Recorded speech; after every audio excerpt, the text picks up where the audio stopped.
tissue or the sarcomeres, we are having three categories of muscle tissues or muscle cells. The first category is called skeletal muscles. Second type are called cardiac muscles. Third type are called smooth muscles. Now, when you take individually each of them, how their structure and function varies, that we'll read over here. First, we'll take the structural aspect, what differentiates between all these types of cells in muscles. Then we'll continue with functional aspect. When you take the structure, so as I mentioned already, the muscle cells are arranged in the form of fibers, myofibers. When you take the myofibers, these are the myofibers actually. When you see the skeletal muscles, okay, the muscle tissue which is there at skeleton position, it's called skeletal muscles.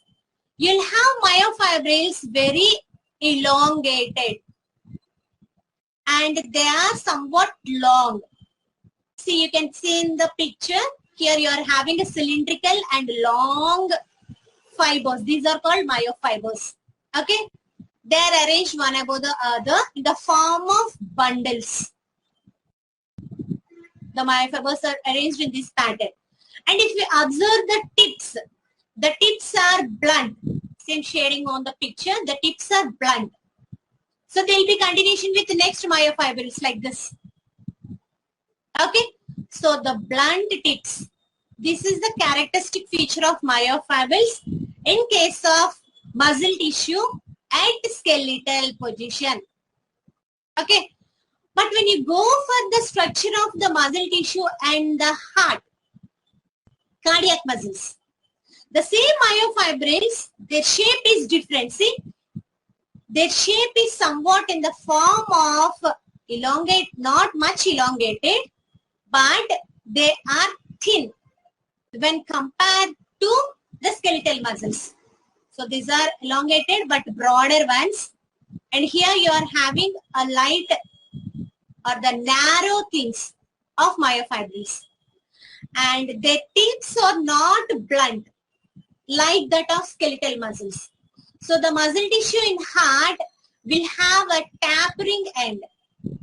Tapering means not pointed but not blunt in the middle. So that's about the myofibrils of cardiac muscle.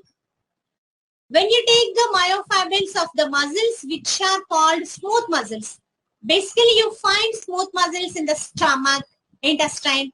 The basic diagram here I have given the intestine, small intestine and the large intestine. So there you will find this muscle tissue, it is called smooth. Here the myofibrils are quite different. They are in spindle shaped. You can observe the spindle shape here.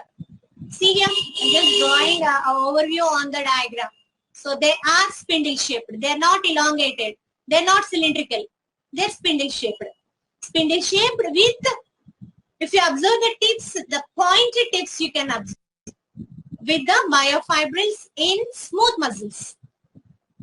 So this is arrangement of myofibrils, structural aspect that differentiates muscle tissue into skeletal, cardiac and smooth. Clear?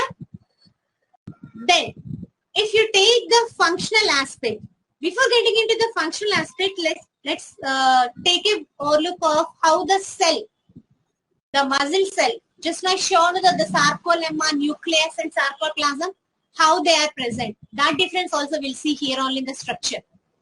See, in skeletal muscles, if you take the cells in skeletal muscles, you find so many nuclei, the blue colored dots.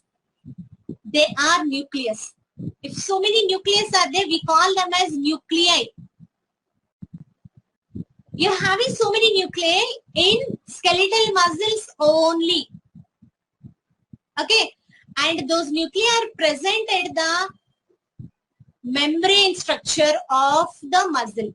See, at the membrane tips, you are having the nucleus. I'm just shading on the diagram.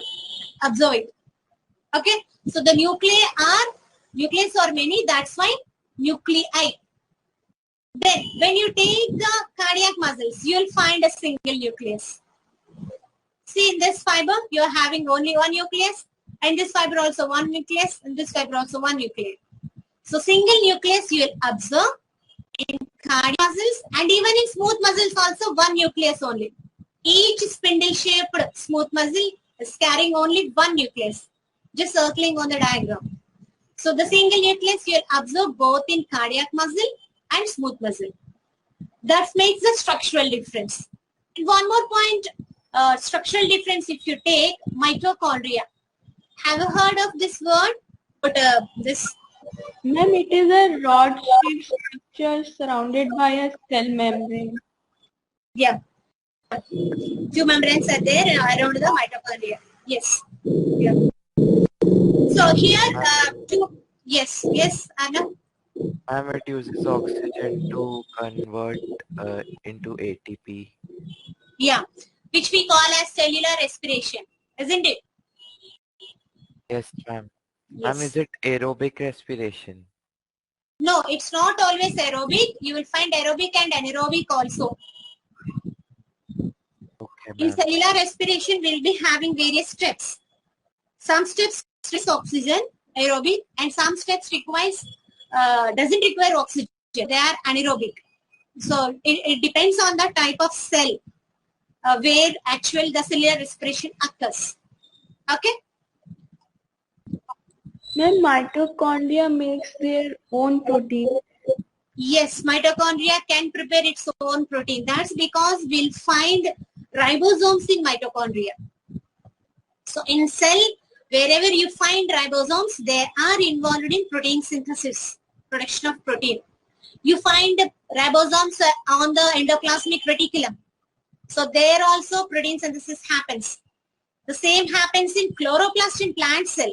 Even in chloroplast also we'll find ribosomes and proteins will be produced by ribosomes in chloroplast. So mitochondria in skeletal muscles, you find very few number of mitochondria in skeletal muscles.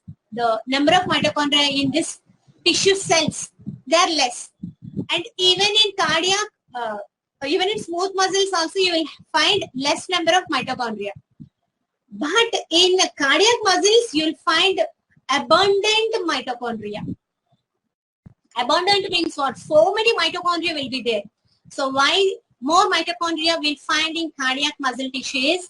Because of their ATP production. More energy is required for the cardiac muscles, the heart muscles, for pumping of blood, for functioning of the heart. You need more energy rather than other tissues.